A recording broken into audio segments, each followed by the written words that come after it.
For more on the global auto market, I'm joined by Paul Bryan. He's an auto industry analyst and the host of the His Turn, Her Turn web show. Welcome to the show. Good evening. How are you, Rachelle? Good, thank you. So let's start with how global automakers are feeling about the current trade situation. What are their biggest concerns? The biggest thing they have to think about right now is how much of this is for real and how much of this is head fake. You could make a pretty good argument when you take a look at the last 18 months in Washington that the Trump administration not only experiences, but rather thrives on a state of chaos.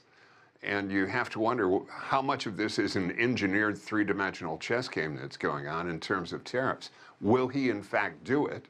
Or is this part of a bigger negotiating strategy with NAFTA at the center of it? Not necessarily China, but more the Canadian-Mexican relationship.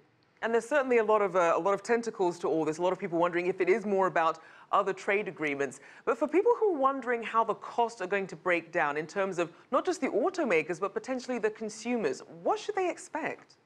Well, in the short term, not much, really, because you've got probably a 90-day supply of vehicles that are already in the pipeline from wherever the tariff would be imposed. You've got at least a quarter that is going to be able to supply the demand that's out there.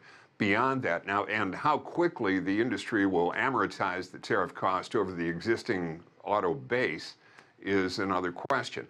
Will they say, okay, after tariff plus 1 day, is that when it goes on? Or is it for existing stock that's sitting in dealer showrooms or at manufacturers? Theoretically, if you take a look at it, well, in the United States at least, the average price of an automobile is around $33,000 or $34,000.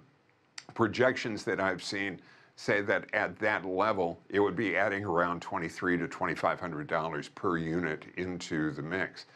So at that point, you have to gamble and say, well, is this going to either slow down the sales rate, or is it going to give the buyer a different route to go? You know, would the buyer say, well, I'll take a look at an off-lease car that's 2 years old rather than a brand new one?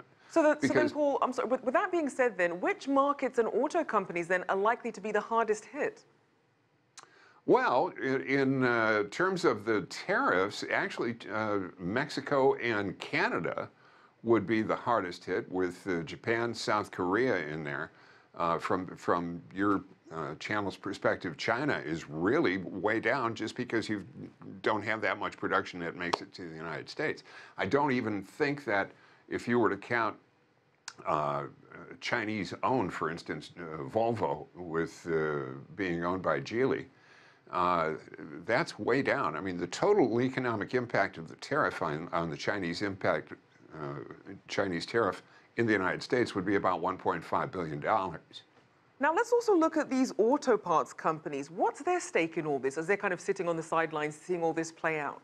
Well, you know, steel is steel and aluminum is aluminum. And when you're going to be building things, it really doesn't matter if it's assembled or whether or not it's just a part. So those costs are certainly going to be affected. But I think that you're looking at a pipeline that's even longer with parts than you are with finished product. So their impact might be on a lot further horizon than would the assembled automakers have. Now, are there any markets which could potentially be the beneficiaries of this? Yeah. I don't think anybody ever really wins in a trade war. I don't see that there are any winners.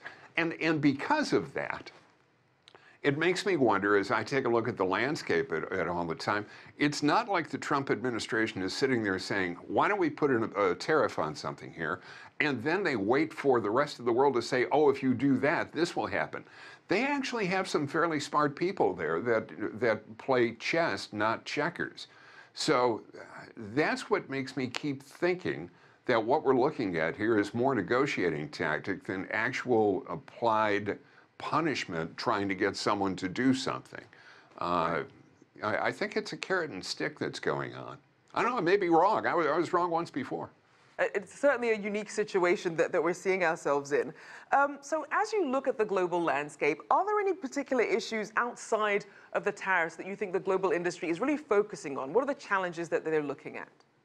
Well, I think that everybody right now, from a media standpoint, everybody wants to talk about autonomous cars and they want to talk about electric automobiles. And if you just take a look at the United States and where I look at my practice most diligently, 10 years ago, we had about a 2% demand for electric and electrified vehicles in the United States. If you fast forward now 10 years, after 10 years of education, of propaganda, if you will, of trying to sell the American public on this technology, the demand for that segment is still sitting at 2%. So is there great growth for it? No, there really isn't. Until the entire industry and until the customers have to take a look at these vehicles in terms of a pure capitalist play without government subsidy, then I think you can better measure what's going to be happening. Again, with reference to Volvo, if you take a look at them, they plan to have their entire line electrified within a very, very short horizon. That's a good thing. That makes sense. But for people to be saying, gee, 5 years from now, everything is going to be electric or everything is going to be autonomous is folly. Right. If it just doesn't work. All right. Well, thank you so much for your insights. Auto industry expert there, Paul Bryant.